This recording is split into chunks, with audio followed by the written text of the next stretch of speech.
వద్దురా బాబు! ఎందుకెక్కాం ఈ ట్రైన్ అనైతే నాకంతలా కోపం వచ్చేసింది తెలుసా! ఈసారి ప్రయాణం ఉన్నింది చూడండి ఎంత బేజారయిందో. ఎందుకు ఏంటి అంటే నేను చెప్తాను వినండి. మీకే అనిపిస్తది నిజమే కదా పాపం అని. And welcome back to my channel. నా పేరు సాయూహ.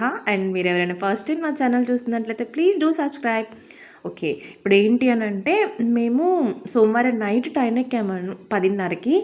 యాక్చువల్‌గా అయితే మేము గురువారం తెల్లవారికి అంటే నైట్ దిగేసి ఇక్కడికొచ్చేసరికి పొద్దున అవుతుందనుకోండి. అలాంటిది దిగడమే రాత్రి 2 గంటలకి. 8 గంటలకు దిగాల్సిన వాళ్ళని రాత్రి 2 గంటలకు తీసుకొచ్చి వదిలాడండి ఈ బండోడు, ఈ ట్రైను.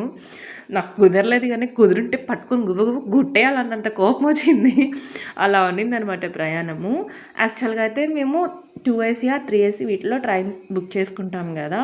లాంగ్ జర్నీ అన్నప్పుడు అవే బెస్ట్. స్లీపర్స్ వీటిలో అయితే అస్సలు చేయలేము.